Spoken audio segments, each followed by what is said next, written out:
পাৰিল আজিৰ পৰা বিজয় প্ৰাৰ্থী হোৱাৰ পিছৰ পৰাই ৰাইজৰ লগত আমি যি ধৰণে ৰাইজৰ কিছু সমস্যাৰ কথা কৈছিলে আমি শপত লোৱাৰ দিনৰ কথা কৈছোঁ। যোৱা সময়ছোৱাত দলৰ হৈ ৰাইজৰ হৈ সমাজৰ হৈ যি ধৰণে আমি ৰাইজৰ লগতে আছিলোঁ।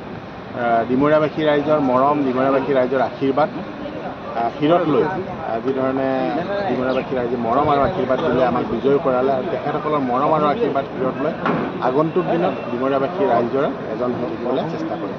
সুদীৰ্ঘ দিন কেনেকুৱা হৈছিল? আগতেও আহিছোঁ, আমি বিধানসভা চাবলৈ আহিছোঁ। আমি বিভিন্ন দলীয় আমাৰ যিসকল জ্যেষ্ঠ আছে তেখেতসকলৰ লগতো আহিছোঁ। আমি বিধানসভা কি ধৰণে চলে সেইও চাইছিলোঁ। কিন্তু আজি নিজকে সৌভাগ্যৱান বুলি ভাবিছোঁ যে আজি নিজেই এই বিধানসভাৰ মজিয়াত প্ৰৱেশ কৰিবলৈ পাইছোঁ।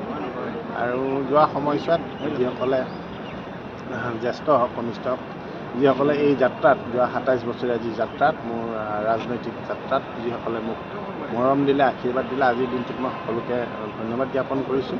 প্ৰত্যেকজন ব্যক্তি যিসকলে মোক প্ৰতিটো মুহূৰ্তত মই নাম হিচাপত ক'ব বিচৰা নাই আৰু আজি ইয়াতে আহি ডিমৰীয়াবাসী ৰাইজৰ মৰম আশীৰ্বাদ লৈ আহি ইয়াতে উপস্থিত হয় মই মানে ব্লেংক বুলি যিটো কয় আৰু ব্লেংক নিচিনা হৈছে আৰু ভগৱানক খাটিছোঁ। ডিমৰীয়া নতুন এটা আনতকৈ পৃথক বুলি মই ক'ব বিচৰা নাই নিজকে। মই তেওঁলোকৰ লগতে থাকি তেওঁলোকৰ সমস্যাসমূহ সমাধান কৰিবলৈ চেষ্টা কৰিম।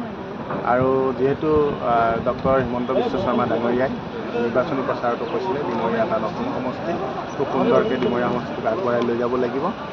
আৰু আমি যথেষ্ট আশাবাদী, আমিও দিনে নিশাই যিহেতু ৰাইজৰ লগত আছোঁ আৰু ৰাইজৰ লগতে থাকিম। আৰু ডিমৰীয়াবাসী ৰাইজৰ আশীৰ্বাদ যিহেতু মই কৈয়ে আছোঁ, পুষ্পবৃষ্টি পৰিছে, খুব ভাল হ'ব। ডিমৰীয়াবাসী ৰাইজৰে ভালকৈ কাম কৰিব পাৰিম, এই পুষ্পবৃষ্টিয়ে তাৰ প্ৰমাণ।